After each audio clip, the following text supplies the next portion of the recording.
प्यारे दोस्तों नमस्ते। आइए हम सुनते हैं धनतेरस पर धन की माता लक्ष्मी और कुबेर जी महाराज की कहानी अच्छी लगी तो कहानी को लाइक शेयर कमेंट और अपने यूट्यूब चैनल को सब्सक्राइब जरूर करें। एक समय की बात है, किसी नगर में एक सेठ जी और एक सेठानी जी रहा करते थे। सेठ जी के 4 बेटे और 4 बहुएं थी। सेठ जी माता लक्ष्मी जी के अनन्य भगत थे।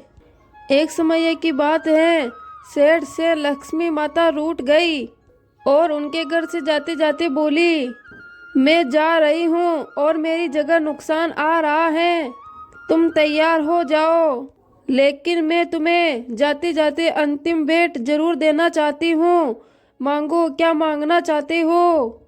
इधर सेठ जी बहुत ही समझदार था। उन्होंने माता लक्ष्मी से विनती करी, माता नुकसान आई तो आने दो, लेकिन उससे कहना कि मेरे परिवार में आपसी प्रेम बना रहे, बस माता मेरी यही इच्छा है। लक्ष्मी माता ने तथास्तु कहा और वो वहां से अंतर्ध्यान हो गई। ऐसे ही दिन बीतते गए।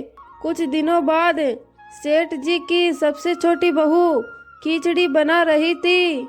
वो खिचड़ी में नमक आदि सामान डाला और अन्य काम करने लग गई। फिर उतने में दूसरे बेटे की बहू आई और उसने भी बिना चखे खिचड़ी में नमक आदि डाला और वहां से चली गई। इसी प्रकार तीसरी और चौथी बहू आई और इसी प्रकार नमक डालकर वहां से चली गई। इसी प्रकार सेठानी जी भी आई और नमक डालकर वहां से चली गई।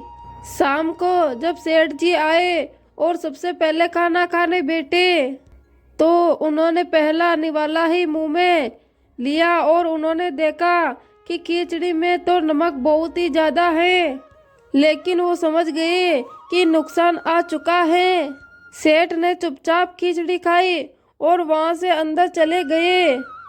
सेठ जी के बाद बड़े बेटे का नंबर आया।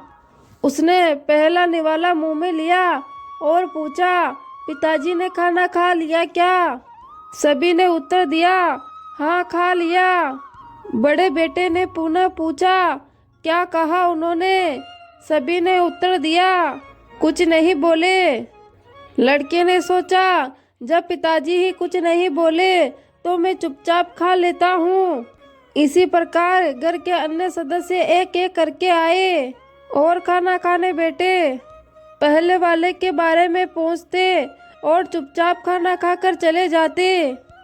रात को जब सेठ जी सो रहे थे तो उसके सपने में नुकसान आया और बोला, सेठ जी मैं जा रहा हूँ। तो सेठ जी ने नुकसान से पूछा, क्यों, क्या हुआ? नुकसान बोला, आप 1 किलो तो नमक खा गए, लेकिन फिर भी कोई झगड़ा नहीं हुआ। मेरा अब यहाँ पर कोई काम नहीं है। झगड़ा कमजोरी, हानि और नुकसान की पहचान है, और जहाँ प्रेम है वहाँ लक्ष्मी जी का वास है। ऐसा कहकर नुकसान सेठ जी के घर से चला गया और लक्ष्मी जी सेठ जी के घर में आकर पूर्ण विराजमान हो गई। दीपावली का दिन था। सभी लोग दीपावली पर बाजारों में खरीदारी कर रहे थे और अपनों घरों को सजा रहे थे। गायत्री नाम की एक गरीब औरत जो अपने बीमार पति और अपने 2 बच्चों के साथ बड़ी ही मुश्किल से मजदूरी करके गुजारा कर रही थी। दीपावली के दिन मकान मालिक उसको घर खाली करने के लिए धमकी दे रहा था। देख गायत्री, आज मैं अपने घर का किराया लेकर ही जाऊंगा। तूने पिछले 5 महीने से मेरे घर का किराया नहीं दिया है। अभी मेरे घर का किराया दे, नहीं तो मैं अपने लड़कों को कहकर तुम्हारा सारा सामान बाहर फेंकवा दूंगा और तुझे और तेरे परिवार को घर से बाहर धक्के मारकर निकाल दूंगा। बोल, दे रही है या नहीं? नहीं नहीं मदन लाल जी, ऐसा मत करो। त्योहार के दिन आप ऐसे अपने घर से निकाल दोगे तो मैं अपने बीमार पति और अपने बच्चों को लेकर कहाँ जाऊंगी? बस दीपावली के त्योहार तक की मोहलत दे दो, उसके बाद कोई ना कोई काम मिल जाएगा तो मैं तुम्हारे किराए का पैसा लौटा दूंगी। दया करो मदन लाल जी, बस थोड़े दिन और किराए का घर दे दो। मदन लाल बोलता है, चल ठीक है, दीपावली के दिन की रात तक का टाइम दे रहा हूँ। दीपावली के अगले दिन मेरे घर का किराया मेरे हाथ पर रख देना, मैं जा रहा हूँ अभी। मकान मालिक 2 दिन की धमकी देकर वहां से चला जाता है। गायत्री बहुत परेशान हो जाती है। उधर उसके पति की तबीयत खराब थी। 1 साल पहले उसका पति बिल्कुल ठीक था, लेकिन अचानक एक दिन काम करते उसके हाथ पैर सुन्न हो गए और उसका शरीर काम करना बंद हो गया। गायत्री के पास इतने पैसे नहीं थे कि वो अपने पति का इलाज कहीं अच्छे हॉस्पिटल में करा सके। वो बड़ी मुश्किल से मजदूरी का काम करके अपने घर का खर्चा चला रही थी। दीपावली का दिन आ जाता है। उसके बच्चे सभी को दीपावली मनाते हुए देख रहे थे, लेकिन वो बहुत उदास थे। वो अंदर आके अपनी माँ को कहते हैं, माँ, हमें भी दीपावली का त्योहार बड़े ही धूमधाम से मनाना है। आप हमारे लिए नए कपड़े, मिठाई, फटाके कुछ भी लेकर नहीं आए हो। माँ, मुझे फूलचड़ी भी चलानी है। मम्मी, मुझे भी सुंदर सुंदर दीपक जलाने हैं। अपने बच्चों की बात सुनकर गायत्री उदास हो जाती है और बोलती है, अपने बच्चों के लिए मैं ये सब कहाँ से लाऊं? मेरे पास तो सिर्फ एक ही दिन है और आज भी मैं मजदूरी नहीं करूँ तो मदन के किराए का पैसे नहीं दे पाऊंगी। यह बात सुनकर उसका पति बोलता है, गायत्री, ये सब मेरे कारण ही हो रहा है। मेरी ऐसी हालत ना होती तो तुझे और बच्चों को ऐसी नौबत ना आती। ऐसे दिन कभी नहीं आते। गायत्री अपने पति की बात सुनकर बोलती है, आप अपने आप को दोष मत दो। आप तो ना जानते थे कि आपका तबीयत इतना खराब हो जाएगा। कोई नहीं, जब मुसीबत आ गई है तो इसका निकलने का रास्ता भी भगवान ने बनाया ही होगा। गायत्री मजदूरी के लिए बाहर निकली। शायद उसे दीपावली के दिन कोई काम पर रख ले। 1-2 जगह गायत्री ने बात की, लेकिन कोई भी उसे काम देने के लिए हाँ नहीं कहा। चलते चलते गायत्री एक बड़ी हवेली के बाहर रुकी। बहुत से नौकर काम साफ सफाई का कर रहे थे। गायत्री वहां आकर बोलती है, भैया, कोई काम मिलेगा? साफ सफाई हो या खाना बनाना हो, मैं सब कुछ कर लेती हूँ। नहीं बहन, अभी तो सारे काम हो चुके हैं, अभी तो किसी काम की जरूरत नहीं है। उतने में उस सेठ की पत्नी बाहर आती है और बोलती है, अजी, मैंने खाना बनाने वाले को बोला था, लेकिन वो अभी तक नहीं आई है। शाम को मेरी सहेली दीपावली पार्टी पे अपने घर आ रही है और अब नौकरानी बोल रही है, मेरे सास ससुर जी आ गए हैं शहर से, इसलिए मैं अब खाना बनाने नहीं आ रही हूँ और इस टाइम पर मना कर दिया। बताओ अब मैं कहाँ से खाने बनाने वाली को लाऊं? उसके पास पैसे भी होते तो मैं जबरदस्ती से उसे काम करा लेती, लेकिन अभी तक उसने कोई पैसे भी नहीं लिए थे, इसीलिए उसने मना कर दिया। अब आप भी बताओ मैं क्या करूँ राम? मुझे तो कुछ समझ ही नहीं आ रहा है। दीपावली पर सब बिजी हैं, कोई भी खाना बनाने के लिए हाँ नहीं बोल रहा है।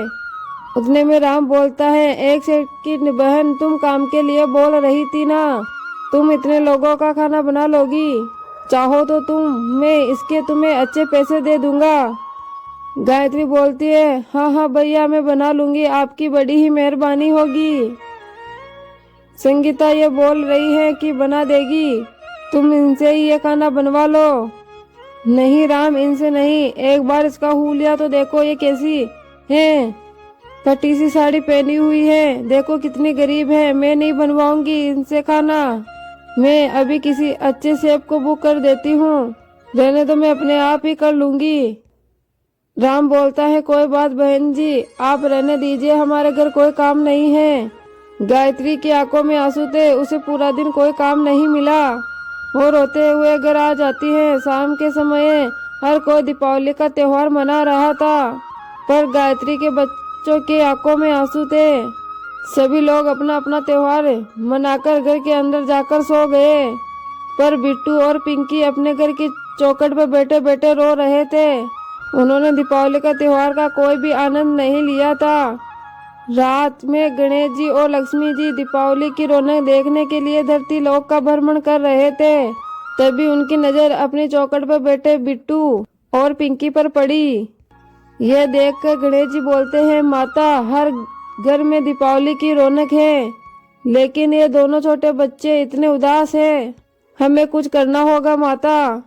हाँ पुत्र, दीपावली की रात को हम इसीलिए तो भ्रमण के लिए निकलते हैं, ताकि हम दीपावली के दिन हर घर में जहाँ हमारी पूजा होती है वहाँ हम धन की वर्षा कर सके, उन्हें सुख समृद्धि प्रदान कर सके।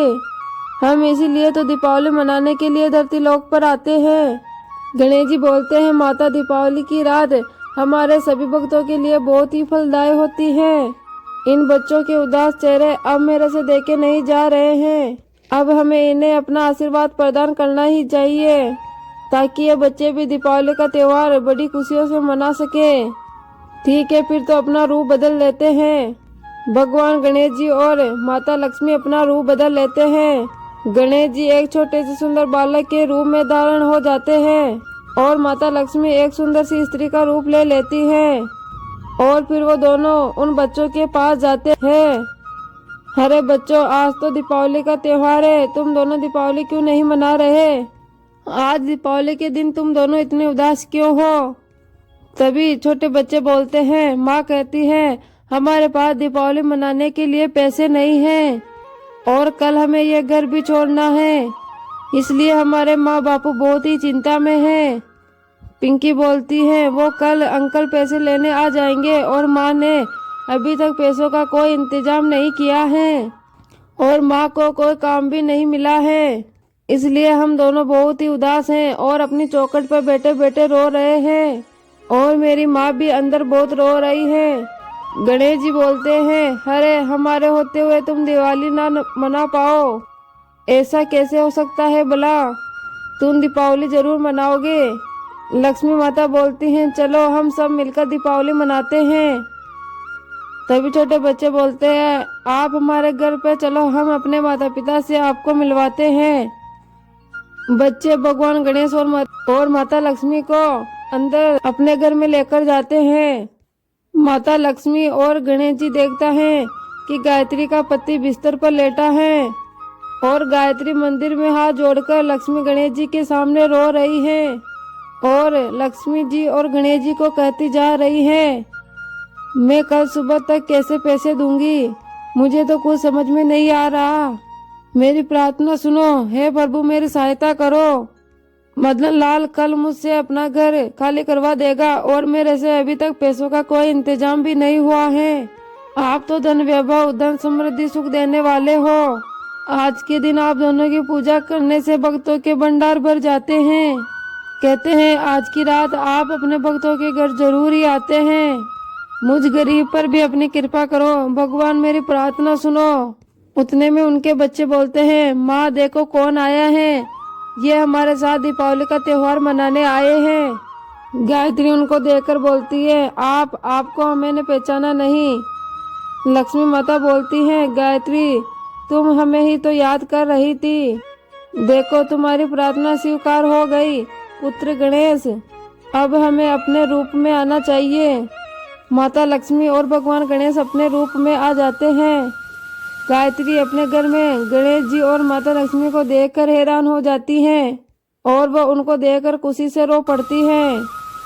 माता लक्ष्मी और गणेश जी भगवान अपनी शक्ति से गायत्री के घर को सुख समृद्धि और धन वैभव से भर देते हैं। सुंदर सुंदर ताल और मिठाइयों से पकवान सज जाते हैं। पूरा घर दीपावली के दियों से जगमगा रहा था। गायत्री का पति जो बहुत समय से बीमार था, उस पर भी गणेश जी भगवान अपनी कृपा करते हैं, और उसकी तबीयत एकदम ठीक हो जाती है। ढेर सारे सुंदर सुंदर कपड़े थाल में सजे हुए थे। लक्ष्मी जी और गणेश जी ने गायत्री के घर को खूब धन दौलत से भर दिया। अब गायत्री को किसी भी बात की कोई कमी नहीं रही। इसके बाद गणेश जी और माता लक्ष्मी गायत्री के परिवार को आशीर्वाद देकर वहां से अंतर्ध्यान हो जाते हैं।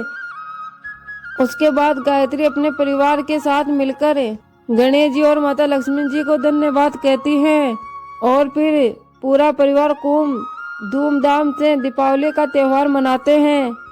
और अगले दिन गायत्री मदन लाल को सारे किराए के पैसे लौटा देती है और उसका घर खाली कर देती हैं और अपने लिए एक नया घर बनवा लेती है।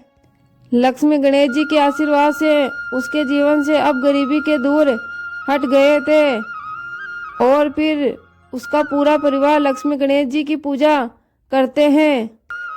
प्यारे दोस्तों, ये थी लक्ष्मी और गणेश जी की रोचक कहानी।